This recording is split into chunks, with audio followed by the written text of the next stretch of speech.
Subscribe करें और bell दबाएं ताकि कोई खबर रह न जाए।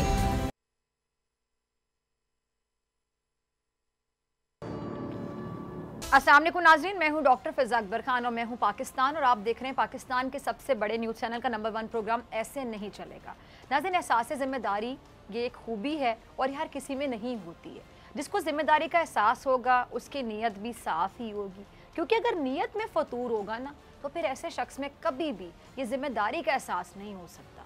अच्छा, मिसाल के तौर पर अगर कोई शख्स किसी होटल या मार्केट में बतौर कैशियर काम कर रहा है और कैश के लेन देन का सारा मामला उसके सुपुर्द हो, लेकिन अगर उसकी नीयत में फतूर आ जाए तो सोचें क्या होगा। वो अपनी जिम्मेदारी को एक किनारे पर रख के माल में बददियानती करने लगेगा, यानी कैश काउंटर से पैसे ही ले उड़ेगा। कहने का मकसद सिर्फ इतना कि एहसास जिम्मेदारी और नीयत आपस में लाजिम व मलजूम है। अब मैं आपको इसी पर एक कहानी सुनाने जा रही हूँ, बड़ी दिलचस्प है, गौर से सुनिएगा।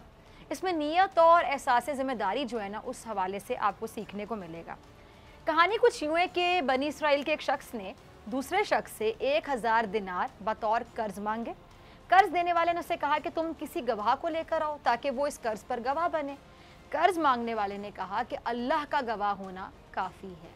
फिर कर्ज देने वाले ने कहा कि फिर तुम किसी कफील को लेकर आओ। उस पर भी उसने जवाब दिया कि अल्लाह का कफील होना काफ़ी है हम दोनों के लिए। अच्छा, उस पर फिर कर्ज देने वाले शख्स ने कहा कि तुम सच कहते हो।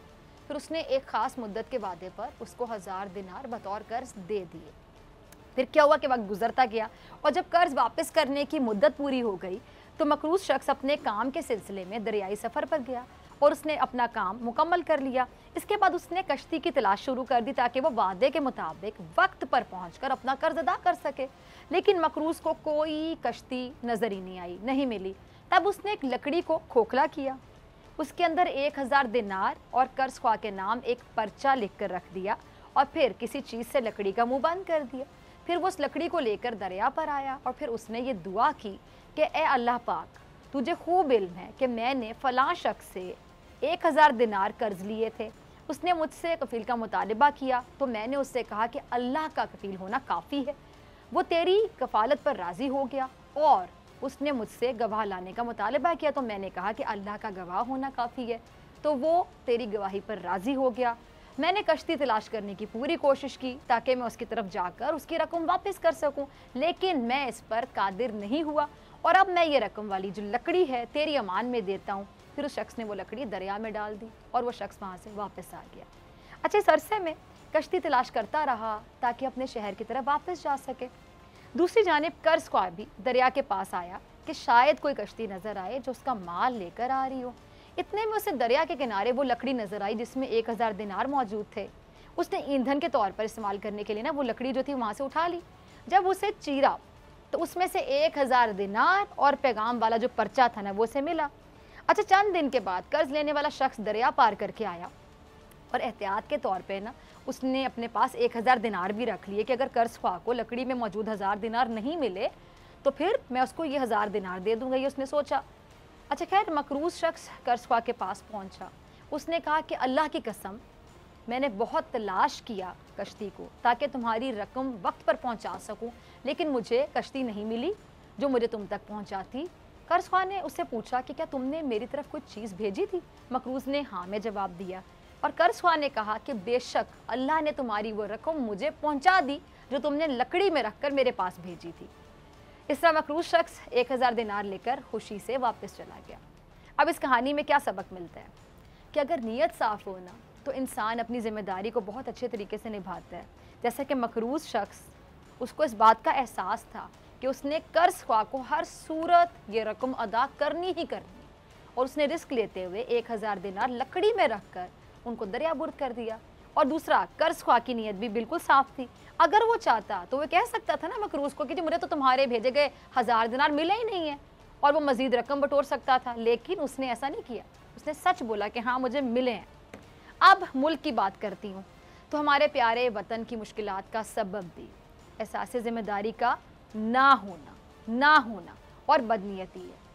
पाकिस्तान आपको पता है कि कर्ज़ों की दलदल में फंसा हुआ है, क्योंकि पिछली हुकूमतों ने कर्ज तो बहुत लिए, लेकिन उस कर्ज का वो जो लिए हुए कर्ज थे उनका दुरुस्त इस्तेमाल नहीं किया। और हमारा अलमिया कह लें कि रहबर कर्ज लेते गए और अवाम इस बोझ तले दबते चले गए। अच्छा, अगर नीयत साफ होती और ये जो मैंने कहानी में जिक्र किया एहसास ज़िम्मेदारी भी होता, तो ये कर्ज जिस मकसद के लिए लिया गया था, क्या उस मकसद के लिए इस्तेमाल ना होता? हमारे मुल्क में होता ना इस्तेमाल, जिससे कर्ज की अदायगी भी आसान हो जाती। लेकिन ऐसा कुछ नहीं था, इसलिए कर्ज का जो मर्ज है ना वो बढ़ता चला गया। और यही वजह है कि जब वज़ीर-ए-आज़म इमरान खान साहब ने इक़्तिदार संभाला, उनकी नीयत बड़ी साफ थी कि जो मुल्क की बदहाल मईशत है उसको हर हाल में संभालना है। लेकिन जैसा मैंने पहले भी अर्ज़ किया कि जो कर्ज का मर्ज है ना वो इतना बढ़ चुका था कि कर्ज ना लेने के जो दावे करने के बावजूद उन्हें IMF के पास जाना पड़ा, ऑप्शन कोई नहीं थी। और मुल्क की मईशत की हालत देखते हुए, कह लें कि ना करते हुए भी हुकूमत को IMF के पास ही जाना पड़ा, क्योंकि ऑप्शन कोई नहीं थी। और अब हुकूमत कर्ज उतारने के लिए टैक्सेस का बोझ बढ़ा रही है। पेट्रोल महंगा, बिजली महंगी, सारी चीज़ें महंगी हो जाती हैं। अब महंगाई में जो इतना ज़्यादा इजाफा हो गया है, इतना इजाफा कि गरीबों के तो बाकायदा होश उड़ गए हैं। और इस वजह से कि तमाम जो अपोजिशन जमातें हैं उन्होंने शहर इक़्तिदार यानी इस्लामाबाद को अब एहतजाज का मरकज़ बनाने का इरादा कर लिया है। महंगाई को आड़ बना के, जी महंगाई, अवाम, जितना अवाम के दुख दर्द का इनको एहसास है, मेरे ख्याल से अवाम से बेहतर कौन जानता होगा इनको, इतनी बार भुगता है अवाम ने इनको। अच्छा, ये भी सच है कि अवाम के साथ साथ खुद हुकूमत की नाक में भी दम करके रखा हुआ है, हुकूमत के अंदर से भी आवाज़ें उठ रही हैं। अब गवर्नर पंजाब चौधरी सरवर साहब क्या कहते हैं कि जी इस वक्त मुल्क का जो सबसे बड़ा मसला है ना, वो कहते हैं कि वो बड़ा मसला ऑपोजिशन नहीं है, ऑपोजिशन से भी बड़ा मसला उनको क्या दिखाई दे रहा है, महंगाई। और साथ ही वो कह रहे हैं कि इसको फौरी हल करना होगा, वरना ये जो महंगाई है ये मुसीबत बनकर हुकूमत के गले पड़ जाएगी। ज़रा क्लिप चलाइएगा। अच्छा, सुना आपने गवर्नर पंजाब को, सबको पता है कि महंगाई जो है वो सबसे बड़ा मसला है। महंगाई के खिलाफ PDM भी आज से सड़कों पर आ गई है। इन्होंने जो लाहौर है, कसूर और मरी समेत दीगर शहरों में भी मैदान लगा लिया है। अब दूसरी जानिब नून लीग ने भी महंगाई के खिलाफ एहतजाज का जो स्केड्यूल है वो जारी कर दी है। खानेवाल में, सियालकोट में कल मैदान लगेगा, गुजरांवाला, गुजरात, साहिवाल और मुल्तान में 24 अक्टूबर को मुजाहरे होंगे। लेकिन गवर्नर पंजाब अपोजिशन के एहतजाज से ज़रा भी परेशान दिखाई नहीं दे रहे, क्योंकि उनका ये कहना है, वो ये समझते हैं कि ये अपोजिशन हुकूमत के लिए कोई बड़ा चैलेंज नहीं है, क्योंकि अपोजिशन मुनज़्ज़म ही नहीं है, इनमें इत्तेफाक ही नहीं है, और दूसरों के साथ साथ खुद नून लीग के अंदर बड़े बड़े इख्तलाफात हैं। इसलिए गवर्नर पंजाब ये समझ रहे हैं, जो कि वो कह भी रहे हैं, कि अपोजिशन हुकूमत को टफ टाइम नहीं दे सकती है। इनके ख्याल में अपोजिशन का कोई नज़रिया ही नहीं है जिस पर ये सब लोग मुत्तफिक हो जाएँ। लेकिन साथ ही ये बात भी मान रहे हैं कि इस वक्त महंगाई हुकूमत के लिए सबसे बड़ा मसला है, सबसे बड़ा चैलेंज है। और कहते हैं कि जी महंगाई और गुड गवर्नेंस का आपस में एक बड़ा कनेक्शन होता है, और हमारा चैलेंज ये है कि जी हम गुड गवर्नेंस करें और आवाम को रिलीफ पहुंचाएं। और साथ ही साथ चौधरी सरवर साहब ने इदारों में करप्शन का भी एतराफ़ किया है। क्या कहते हैं कि जी इदारों से करप्शन ख़त्म करना भी हुकूमत के लिए बड़ा चैलेंज है। अच्छा, चौधरी सरवर साहब ने ये बात भी बड़े पते की है कि आम आवाम को सियासत से कोई लेना देना नहीं है। आवाम को सरोकार है तो सिर्फ इस बात से कि उनके बिजली के जो बिल हैं वो टाइम से अदा हो जाएं, उन्हें आटा मिल जाए, घी मिल जाए, चीनी मिल जाए, और सब मुनासिब रेट पर मिल जाए, जो अफोर्ड कर सकें, जितने पैसे उनके जेब में और उसमें से उनको मिल जाए सब कुछ। यानी अगर मैं चौधरी सरवर साहब की तमाम गुफ्तगू का निचोड़ निकालूँ तो सीधा सीधा मतलब ये निकलता है कि हुकूमत को अपनी परफॉर्मेंस बेहतर बनानी होगी। और हुकूमत की परफॉर्मेंस कब बेहतर होगी? जब आम आवाम को एक चीज़ मिलेगी जिसको कहा जाता है रिलीफ।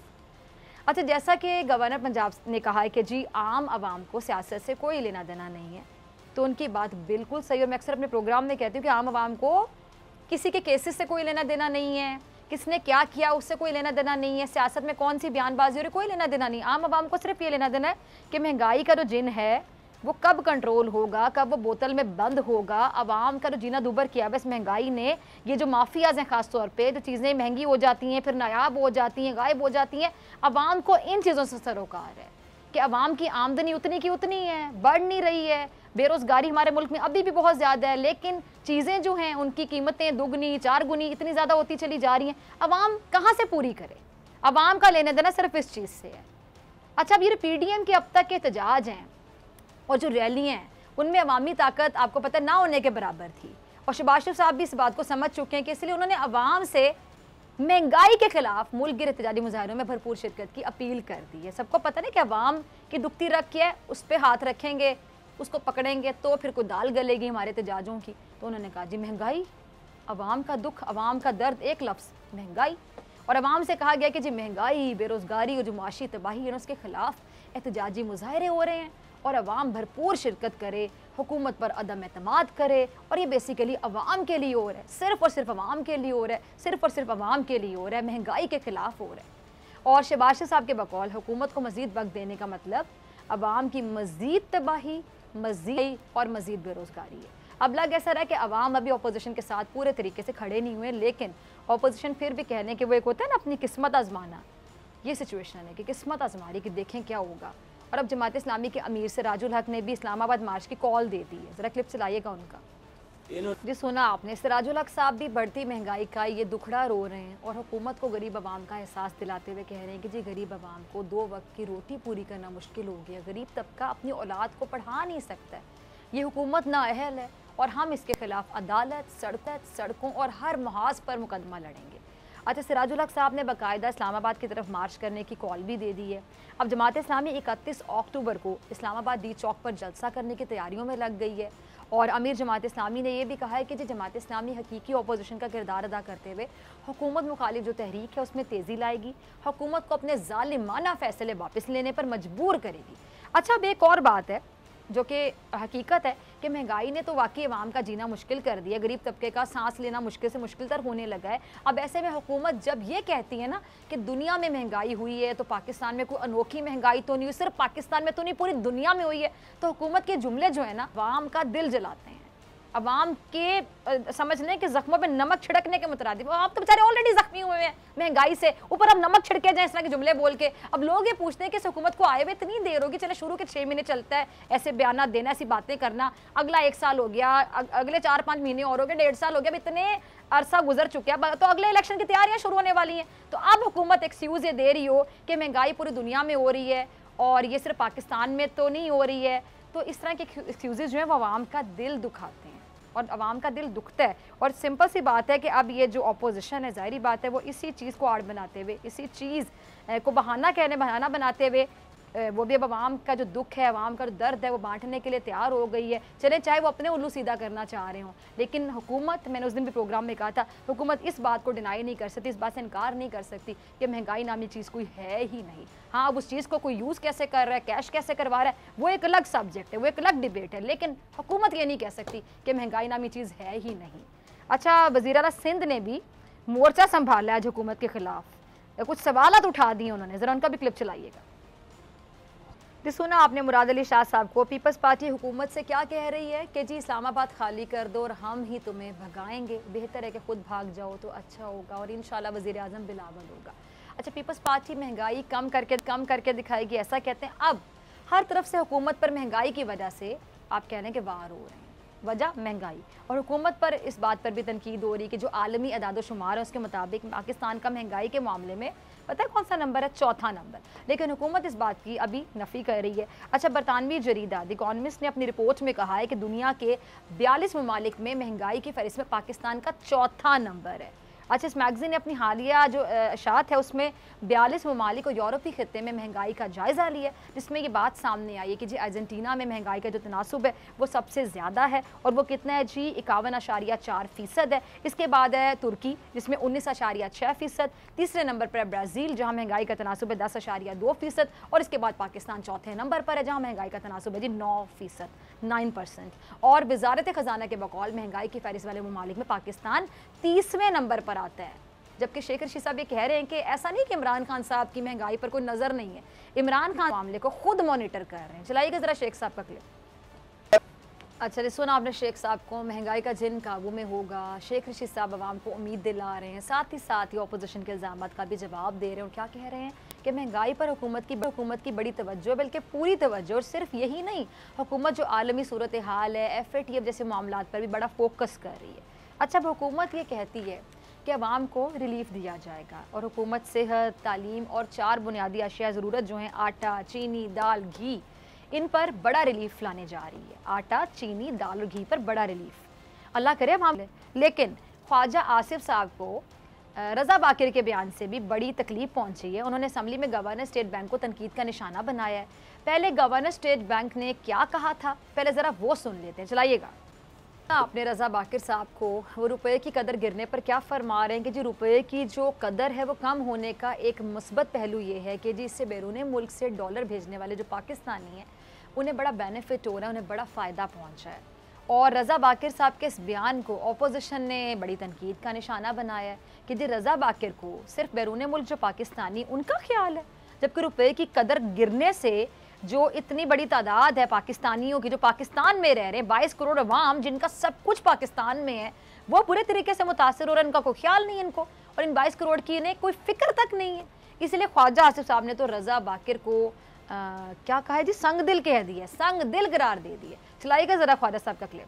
सुना आपने ख्वाजा आसिफ साहब को गवर्नर स्टेट बैंक पर बाकायदा बरस रहे हैं, इल्ज़ाम लगा रहे हैं कि गवर्नर स्टेट बैंक IMF के नुमाइंदे हैं। और क्या कहते हैं ख्वाजा आसिफ साहब कि रज़ा बाकिर वो शख्स हैं जिन्होंने पहले मिस्र का बेड़ा गर्क किया, अब पाकिस्तान को दिवालिया कर रहे हैं। और ख्वाजा आसिफ साहब की बात में वजन है कि रज़ा बाकिर को 22 करोड़ अवाम की मुश्किलात की खबर नहीं है और वो ओवरसीज़ के फ़ायदे का सोच रहे हैं।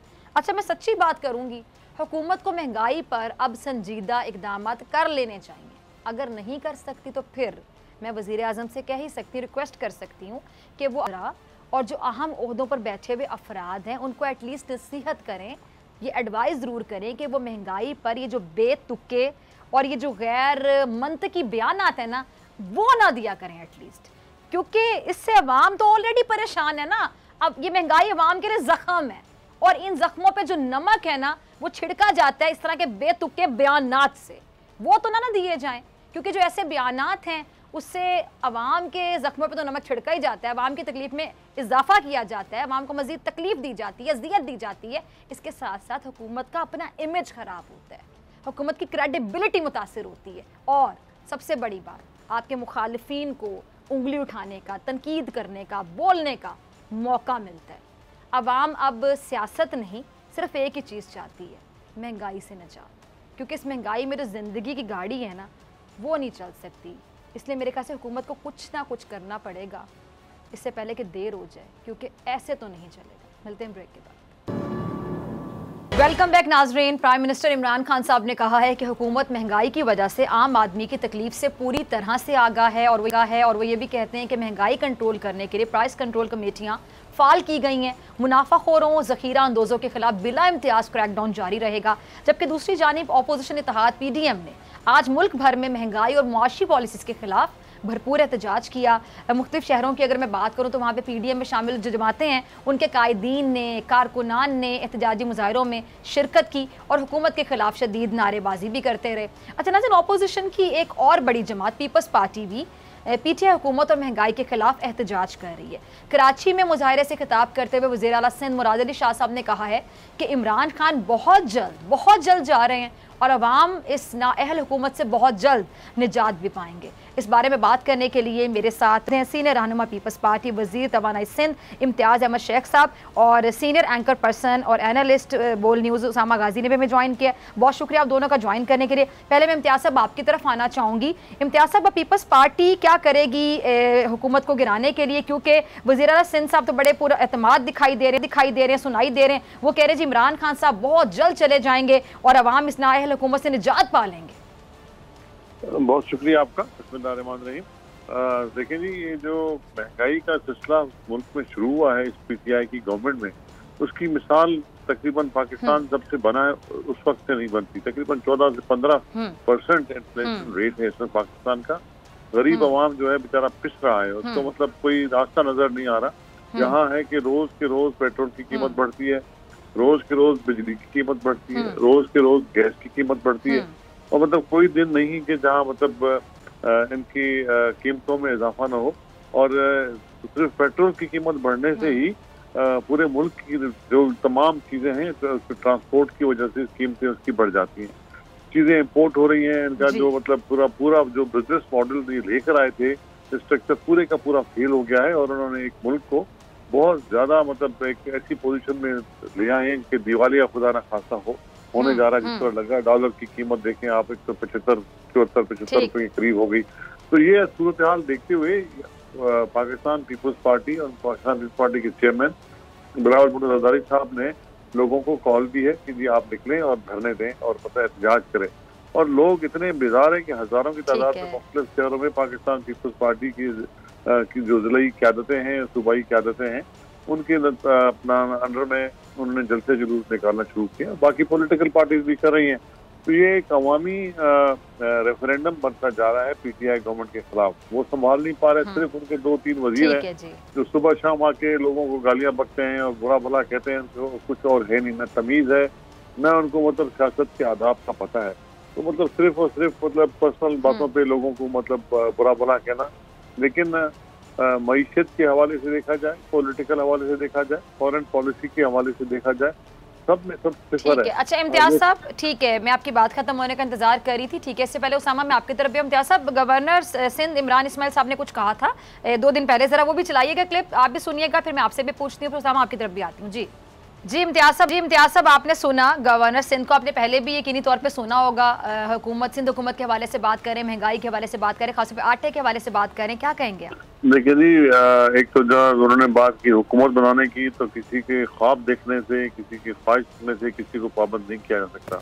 ये वो गवर्नर साहब हैं जिनको ये नहीं पता कि लियाकत अली खान कहाँ शहीद हुए थे। इनके दूसरे गवर्नर है स्टेट बैंक के, उनका इनका दोनों का मुकाबला है आपस में। उन्होंने कहा कि जी डॉलर महंगा हो गया तो लोगों को हमने फायदा पहुंचाया है बाहर।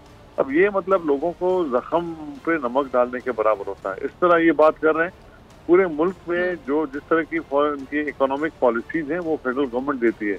इम्पोर्ट अगर आप पेट्रोल अगर आप महंगा करते जाएंगे, बिजली महंगी करते जाएंगे, चीजें महंगी होंगी, तो उसमें मतलब चाहे मतलब कोई भी शहर हो वो पूरे का पूरा उसके जद में आएगा कि जो भी इनकी इन्फ्लेशन होगी वो पूरी की पूरी इनकी इकोनॉमिक पॉलिसी और कॉमर्स पॉलिसी पे डिपेंड करती है। चीजें मतलब ये एग्रीकल्चरिस्ट मुल्क है, उसकी 3 साल में उन्होंने ये हालत की है कि अभी गंदम भी बाहर से आ रही है, तो चीनी भी बाहर से आ रही है, तो आटा भी बाहर से आ रहा है। तो मतलब ये इनकी इकोनॉमिक पॉलिसी का फेल्योर है।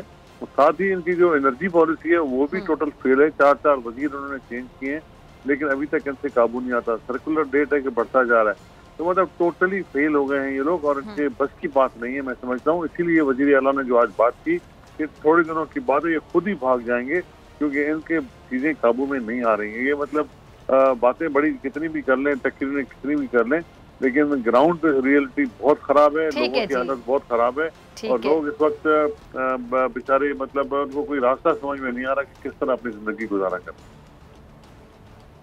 ठीक है जी इम्तियाज साहब, आप हमारे साथ ही रहिएगा। उसामा गाजी भी हमारे साथ मौजूद है। उसामा, आप पूरी सिचुएशन को कैसे देखते हैं? पीडीएम है, एहतजाज, जब ये सारी सिलसिला शुरू हो चुका है और सब ये पार्टियां यही दावा करी, पीपल्स पार्टी एक बड़ी पार्टी वो अलग से दावा करती है कि इमरान खान हुकूमत को वही घर भेजेंगे, फिर पीडीएम भी बड़ी पुरएतमाद नजर आती है। आप आगे वाले दिनों में क्या देख रहे हैं, मुस्तकबिल करीब में क्या होने जा रहा है? मैं जी अफसोस के साथ कह रहा हूँ कि महंगाई बढ़ती हुई देख रहा हूँ मजीद, और मैं भी प्रोग्राम में आने से पहले इस चीज़ पर देख रहा था कि आने वाले दिनों में डॉलर मजीद महंगा होना है, पेट्रोल बिजली और ज़्यादा महंगे होने जा रहे हैं। लेकिन दूसरी तरफ मैं आपको ये भी बता दूं कि जिस तरह का एहतजाज पीडीएम ने किया है या पीपल्स पार्टी ने किया है, इससे कुछ भी नहीं होने वाला। अगर आप सैकड़ों लोग, मैं हजारों की बात नहीं कर रहा, सैकड़ों लोग ही इकट्ठे कर पाए हैं, वज़ीर आला खुद वहां पर जाकर एहतजाज करें, तो पूरे सिंध में भी अगर आप एहतजाज कर लेंगे, हर शहर में भी आप एहतजाज कर लेंगे, कोई फर्क नहीं पड़ना। जहां तक बात है लॉन्ग मार्च की, उसकी जब तक नौबत आएगी मुझे लगता है तब तक शायद अगले इलेक्शंस आ चुके हों। आज आप देखें कौन सा लीडर नजर आया है, यानी आप आवाम को कहते हैं बाहर निकले, शहबाज शरीफ साहब कह रहे हैं जी आवाम से हम मुतालबा कर रहे हैं कि भरपूर शिरकत करें। भरपूर क्या, यानी इतने तो MN MPs के अपने इनके मुलाजिम आ जाते तो इससे बड़ा एहतजाज होना था लाहौर में। यही हमने कराची में देख लिया, वज़ीर आला सिंध ने जिस तरह से। तो सामा क्या वजह क्या नजर आती है इतनी कम शिरकत की, इतनी कम तादाद की, जो भरपूर शिरकत नहीं हो पा रही? और देखिए कई वजूहात है। एक तो मेरा ख्याल है कि इन्होंने उस तरह से मोबिलाइज ही नहीं किया, किसी की इतने मैस मूवमेंट की कोई नीयत भी नहीं थी। दूसरा ये कि लोग थक चुके हैं इनके पीछे लग लग के।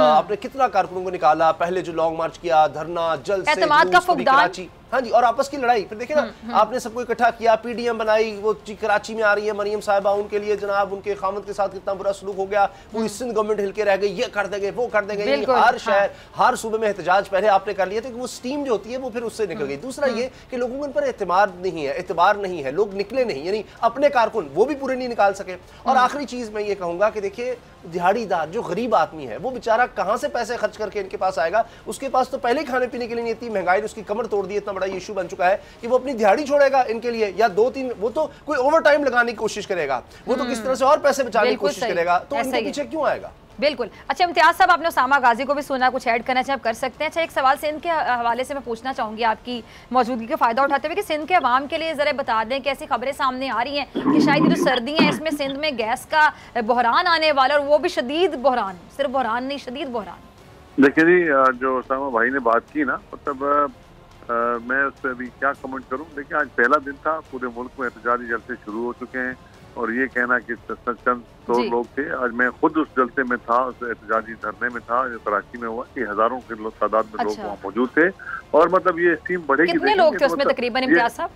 ये देखें, ये मतलब ये चीज जो है आगे बढ़ती जाएगी, ये कम नहीं होगी। हो सकता है कि लॉन्ग मार्च हो जाए, सियासत में कोई फैसले फाइनल तो नहीं होते, कल तो सब मिलके बैठे, कोई इस तरह की सूरत हाल बन जाए तो आप मतलब ये अंडर एस्टिमेट ना करें कि भाई आज नहीं निकले लोग, कल निकलेंगे, फिर और मजीद मुनज़्ज़म करेंगे तो इंशाल्लाह ये आप देखिएगा। अच्छा, वैसे मेरे ख्याल से उसामा गाजी ने पीडीएम के हवाले से बात की थी, है ना? मैं जरा क्लियर कर दूं। हाँ, लेकिन पीडीएम के हवाले मेरा ख्याल है इम्तियाज शेख साहब खुद मानेंगे कि इनके पास इससे बहुत ज्यादा लोग सलाहियत है इकट्ठे करने की। आज अगर आप कहते हैं कि यही मतलब लोग वज़ीर आला के आते हुए, वज़ीर आला सिंध के आने पर अगर आप इतने लोग इकट्ठे कर रहे हैं तो फिर मैं क्या कह सकता हूँ। आज फाइनल, अच्छा, वज़ीर आला सिंध के हवाले से भी बात की थी, ठीक है। आज फाइनल डे तो नहीं था ना कि बस आज वज़ीर आला साहब आए, जरूर आए। हमने अपने कारकुनों की हिम्मत अफजाई के लिए, उनकी मतलब उनको साथ देने के लिए वज़ीर आला जरूर कहे, काबीना के लोग भी और भी कहते और मतलब ये और जाते रहे। लेकिन इम्तियाज मुझे वो याद आ गया, first impression is the last impression. आप कह रहे हैं ना फाइनल डे नहीं, सियासत में इस तरह नहीं होता, पहला दिन फाइनल नहीं होता है, सियासत में नहीं इस तरह नहीं होता।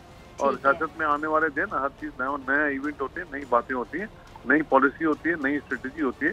तो ये आप आने वाले दिनों में देख लेंगे, आप खुद ही अंदाजा हो जाएगा। दूसरी बात आपने की अपना गैस की शॉर्टेज, गैस के बुरहान की, गैस का बुरहान मुल्क में पीटीआई की गवर्नमेंट ने और ये पावर डिवीजन जो हमारा है पेट्रोलियम डिवीजन, उन्होंने इस तरह की नाकस पॉलिसियां बनाई हैं कि मतलब उन्होंने पूरे मुल्क में एक हिजान पैदा कर दिया, एक शॉर्टेज पैदा कर दी है। गर्मियों में भी लोड शेडिंग हुई थी गैस की, आपको पता होगा, आपको याद होगा कुछ अर्सा पहले, और बिजली तो उनके पास है ही नहीं। ये झूठ बोलते हैं कि हमारे पास फाजिल बिजली है, एक्सेसिव बिजली है। 18-18 घंटे की लोड शेडिंग होती है पूरे मुल्क में और गैस उन्होंने वक्त पे ऑर्डर दिए नहीं। इनकी इतनी क्रेडिबिलिटी खराब है कि किसी ने आके इनके टेंडर्स लिए नहीं इनसे। तो मेरा मतलब है कि इनका टोटल फेल्यूर है।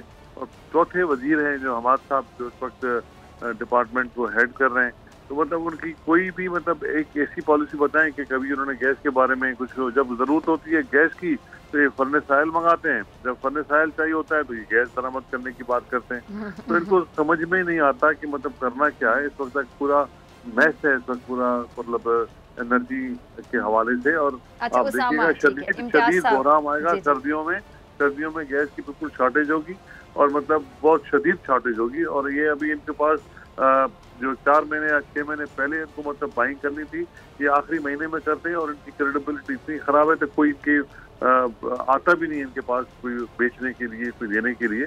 तो मैं समझता हूँ कि ये भी मतलब बेचारे अवाम को ही भुगतना पड़ेगा जो मतलब सूरत हाल है। ये तमाम बातें देखते हुए हम ये असेस कर पॉलिटिकली, ये तो मैं आपकी इस बात से तो एग्री करती हूँ, पूरी सूरत हाल में अगर कोई बेचारा है सिर्फ अवाम ही है। जी ठीक है, अच्छा इम्तियाज साहब, ठीक है जी। उसामा, मेरे पास आखिरी 1 से 1.5 मिनट है, आपका लास्ट कमेंट है और एक सवाल भी जरा कि जो फजलुर रहमान साहब है वो अदम एतमाद की तहरीक नहीं बल्कि नए इंतखाबात चाहते हैं और अभी जो पीपल्स पार्टी है और नवाज लीग है वो पंजाब में तहरीक अदम एतमाद जो है लाने का सोच भी रही है। तो आपको लगता है कि पीपल्स पार्टी नवाज लीग पर भरोसा करेगी कि वो मौलाना को छोड़कर उनका साथ दें तहरीक अदम एतमाद लाने में? कोई किसी पर एतबार नहीं करेगा, हर कोई अपनी गेम खेलने की कोशिश करेगा। पंजाब में देखिए ना, जिस तरह उन्होंने कहा है कि पीपल्स पार्टी नंबर पूरे कर दे, पीपल्स पार्टी कहां से पूरे कर दे? उनके पास तो इतने लोग नहीं है, 20-25 लोग, वो कहां से इकट्ठे करें?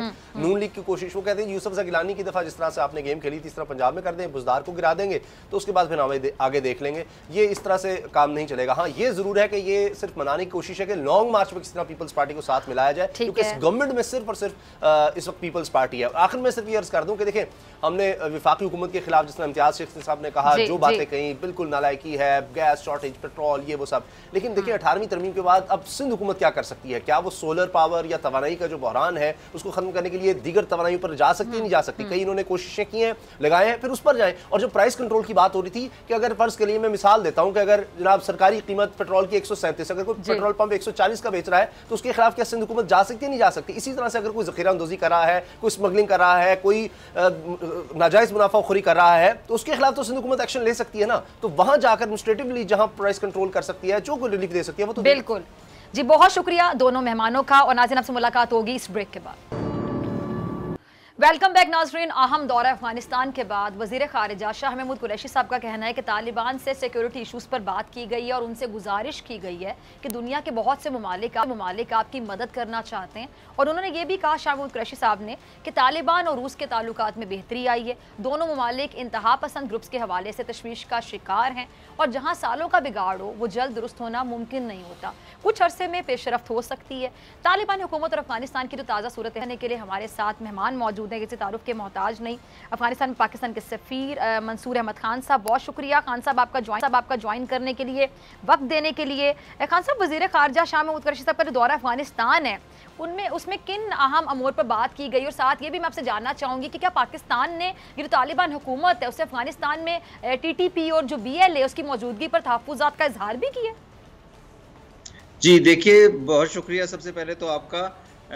तालिबान की यहाँ पे हुकूमत आने के बाद जो गुज़िश्ता महीने या कायम हुई थी सितंबर के महीने में, ये पाकिस्तान की तरफ से सियासी क़यादत की लेवल पर पहला दौरा था। इससे पहले हमारा सिफारती लेवल पे तो उनसे रब्ता रहा है, लेकिन ये पहला दौरा सियासी लेवल पे दौरा था। और इससे पहले यहाँ पे कतर के वज़ीर ख़ारजा और उज़्बेकिस्तान के वज़ीर ख़ारजा भी दौरा कर चुके हैं।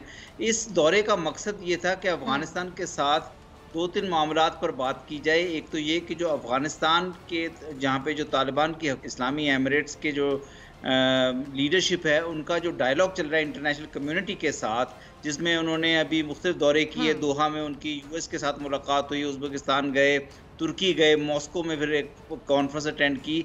तो उनके साथ जो इंटरनेशनल कम्युनिटी के साथ जो बातचीत चल रही है कि इंक्लूसिविटी होनी चाहिए हुकूमत में, या ह्यूमन राइट्स और वुमेन राइट्स पे प्रोग्रेस होनी चाहिए, या काउंटर टेररिज्म में क्या किया जा सकता है ताकि तालिबान की हुकूमत के लिए कोई आगे एंगेजमेंट और रिकग्निशन का रास्ता खुल सके। एक तो इन इशूज़ पे बात हुई।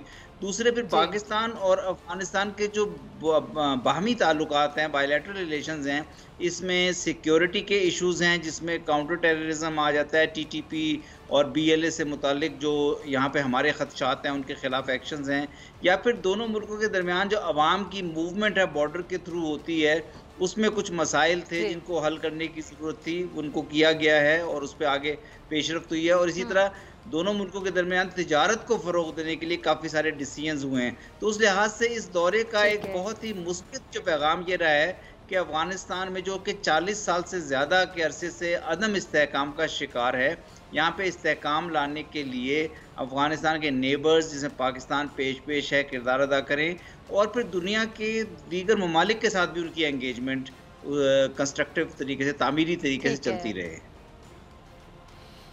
ठीक है। अच्छा मंसूर साहब, अफ़गानिस्तान में जो आपके दूसरे ममालिक के जो सफ़ीर हैं उनसे भी आपकी बात होती होगी, उनका क्या मौक़िफ़ है तालिबान हुकूमत को एक्सेप्ट करने के हवाले से, तस्लीम करने या फिर ना करने के हवाले से? देखिए, यहाँ पे कोई तकरीबन 10-11 सफारत खाने मौजूद हैं, जिसमें रूस है, चीन है, तुर्की है, ईरान है, पाकिस्तान है, सेंट्रल एशियन कंट्रीज़ के ममालिक के सफारत खाने भी मौजूद हैं, कतर है। देखिए, बात यह कि सब इस वक्त एंगेज कर रहे हैं अफ़गानिस्तान के साथ ह्यूमैनिटेरियन क्राइसिस को मैनेज करने के लिए। यहाँ पे लोगों के लिए परेशानियाँ हैं क्योंकि चीज़ों की शॉर्टेज होनी शुरू हो गई है, सर्दी का सीज़न शुरू हो गया है। फिर यहाँ पे इकोनॉमिक एंगेजमेंट में कोशिश की जा रही है, क्योंकि यहाँ पे जब से US ने इनके 9.4 बिलियन डॉलर्स फ्रीज़ किए हैं, तो यहाँ पे कोई बैंकिंग नहीं हो सकती उस फ्रीज़ की वजह से। तो लोगों यहाँ पे आवाम को काफ़ी दुश्वारियों का सामना है। हुकूमत जो है वो लोगों की डिपार्टमेंट्स की सैलरीज नहीं पे कर पा रही। तो इन इश्यूज़ को मैनेज करने की तरफ है लोग तमाम ममालिक की तवज्जो। अभी तक इंटरनेशनल कम्युनिटी में ये इस किस्म की कोई नज़र नहीं आ रही, इस किस्म का डायरेक्शन नज़र नहीं आ रही कि फौरी तौर पर तालिबान की हुकूमत को रिकॉग्नाइज किया जाए, और उसमें उनकी डिमांड्स इंटरनेशनल कम्युनिटी की या उनकी जो कंडीशंस हैं वो यही हैं कि इस हुकूमत को ज़्यादा वसीउल बुनियाद होना चाहिए, यानी ये तालिबान के अलावा भी कुछ जो पार्टियां या लीडर्स हैं उनको हुकूमत में लें, ह्यूमन राइट्स और वुमेन राइट्स की तरफ कुछ ख़ास तौर पे वुमेन एजुकेशन की तरफ कुछ स्टेप्स लें, और काउंटर टेररिज्म में दाइश और दीगर ग्रुप्स के ख़िलाफ़ कोई एक्शन के बारे में भी ऐलान करें। तो ये मेरा ख्याल है कि एक प्रोसेस है, जिस तरह वज़ीर ख़ारजा ने भी कहा है कि ये एक गंभीर मसला है, और इसका 40 साल से ज़्यादा का ये बैगेज है, इसको हल होने में भी कुछ वक्त लगेगा। ठीक है। अच्छा खान साहब, अफ़गानिस्तान के जो माशी हालात हैं, अगर उसकी मैं बात करूं तो सुनने में ये आया है कि जी बहुत से ममालिक मदद करना चाहते हैं, लेकिन हकीकत में क्या किसी मुल्क की जानिब से, किसी मुल्क की तरफ से इमदाद पहुंची है? और अगर मैं पाकिस्तान की बात करूं तो पाकिस्तान अफ़गानिस्तान की माशी लिहाज से क्या मदद कर रहा है? देखिए, पाकिस्तान जो है यहाँ पे ह्यूमैनिटेरियन इंसानी बुनियादों पर जो इमदाद दे रहा है, उसमें ग़ज़ाई अजनास की सप्लाई करना, मेडिसिन का सप्लाई करना, विंटर के लिए जो ब्लैंकेट्स हैं या टेंट्स हैं वो IDPs के लिए वो फराहम करने का काम कर रहा है। पाकिस्तान की हुकूमत भी कर रही है और पाकिस्तान की कुछ इदारे हैं, अल खिदमत है, अल खुबैब फाउंडेशन है, क़ुव्वत वाली एक ऑर्गेनाइजेशन है, वो भी इरादा रखती है।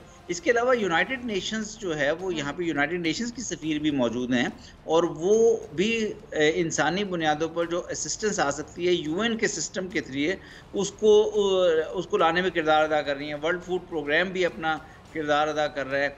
EU ने अभी जो G20 समिट हुई थी उसमें 1 बिलियन यूरो की इंसानी बुनियादों पर इमदाद का ऐलान किया है। तो ये सारी इमदाद का ऐलान भी हो रहा है और आहिस्ता आहिस्ता ये इमदाद मुख्तलिफ चैनल्स के ज़रिए आ भी रही है। सबसे बड़ा मसला ये है कि चूँकि अफ़गानिस्तान के साथ इंटरनेशनल बैंकिंग या इंटरनेशनल इकनॉमिक एंगेजमेंट के जो चैनल्स हैं वो बंद हैं, तो किस तरह से ये इमदाद यहाँ आए और ख़र्च हो, उसके लिए ज़रूरी होगा कि तालिबान के और इंटरनेशनल कम्युनिटी के ताल्लुकात उस्तवार हों। दोनों के दरमियान इस डायलॉग के ज़रिए से कोई ऐसा समझौता वजूद में आए जिसके तहत अफ़गानिस्तान के अंदर एक देरपा इस्तेहकाम देखने में आए। ठीक है। अच्छा, आपकी ना ये गुलबदीन हिकमत यार के साथ आपकी जो मुलाकात हुई थी, तो क्या अफ़गानिस्तान की दूसरी जमातें भी तालिबान के साथ काम करने को तैयार हैं? देखिए, अफ़गानिस्तान के अंदर तालिबान के अलावा बहुत सी सियासी जमातें हैं, बहुत से सियासी लीडर हैं, एथनिक लीडर हैं। कुछ तो उनमें से हामिद कारज़ई साहब या डॉक्टर अब्दुल्ला या गुलबदीन हिकमत यार ये यहाँ मौजूद हैं, 3 लीडर्स। बाकी कुछ लीडर्स अफ़गानिस्तान जब ये तालिबान यहाँ दाखिल हुए थे तो वो अफ़गानिस्तान छोड़कर चले गए हैं। और जब वसीउल बुनियाद हुकूमत की बात की जाती है तो इंटरनेशनल कम्युनिटी या बैनुल-अक़वामी बरादरी की उससे मुराद यही है कि उन लीडरों में से कुछ लीडर्स के साथ या उनके रिप्रेजेंटेटिव्स की शमूलियत हो तालिबान के साथ हुकूमत में। अभी तक उस मामले पे कोई इत्तफाक नहीं देखने में आ रहा। तालिबान का अपना व्यू फ़र्क है, वो कहते हैं कि उन्होंने 20 साल एक जद्दोजहद की है इन लीडरों के ख़िलाफ़, उस हुकूमत के ख़िलाफ़ जो US और नेटो की ऑक्यूपेशन की वजह से थी, तो वो उनका एक व्यू फ़र्क है और इसी वजह से अभी तक कोई कॉमन ग्राउंड या कोई एग्रीमेंट नहीं हो पा रहा दोनों साइड्स के दरमियान। ठीक है। अच्छा खान साहब, मैं ये भी जानना चाहूँगी लास्ट में आपसे कि जो तालिबान हुकूमत आने के बाद से जो अफ़गानिस्तान में भारतीय सिफारतकार हैं, ख़ासतौर पर उनका जो किरदार है और ख़ासतौर पर पाकिस्तान के ख़िलाफ़ जो उनकी मनफी सरगर्मियाँ हमेशा से जारी रही हैं, वो किस हद तक महदूद हो गई हैं, कम हो गई, क्या समझते हैं आप? देखिए, पाकिस्तान को सबसे बड़ा चैलेंज जो था गुज़िश्ता 20 साल में यही था कि यहाँ पर एक ऐसी पॉकेट्स पाकिस्तान के बॉर्डर के साथ साथ वजूद में आई थी और जिनको सपोर्ट मुहैया की गई थी, जिसमें टेररिस्ट एलिमेंट्स हैं, TTP से मुताल्लिका एलिमेंट्स हैं या दूसरे कुछ और ऑर्गेनाइजेशंस थे, वो यहाँ पे उनको पनाहगाहें दी गई थी जिनकी मदद से वो फिर पाकिस्तान के अंदर टेररिज्म करते थे। और हमने बसा औकात बहुत दफ़ा हमने पाकिस्तान की हुकूमत ने वो एविडेंस भी शेयर किया, डोजियर्स शेयर किए UN के साथ भी और दीगर मुल्कों के साथ भी। अब ये चूँकि 15 अगस्त के बाद जब तालिबान यहाँ एंटर हुए और वो हुकूमत चेंज हो गई, गुज़िश्ता हुकूमत चली गई, उसके बाद से भारत का सिफारत खाना भी यहाँ मौजूद नहीं है। और वो तालिबान ने ये एश्योरेंस, तालिबान की हुकूमत ने ये एश्योरेंस दी है कि उनकी जो ज़मीन है, अफ़गानिस्तान की सरज़मीन, वो किसी भी मुल्क के ख़िलाफ़, पाकिस्तान के ख़िलाफ़ या किसी भी मुल्क के ख़िलाफ़ इस्तेमाल नहीं होने दी जाएगी। ठीक है जी। मंसूर अहमद खान साहब, बहुत शुक्रिया आपके वक्त के लिए। और इसी के साथ डॉक्टर फैज़ल दीजिए इजाज़त। आपसे मुलाकात होगी इंशाल्लाह पीर के रोज़, सेम टाइम सेम चैनल। अगर ज़िंदगी ने वफ़ा की, दुआओं में याद रखिएगा, अपने प्यारों का बहुत ख्याल रखिएगा। अल्लाह निगहबान। सब्सक्राइब करें और बेल दबाएं ताकि कोई खबर रह न जाए।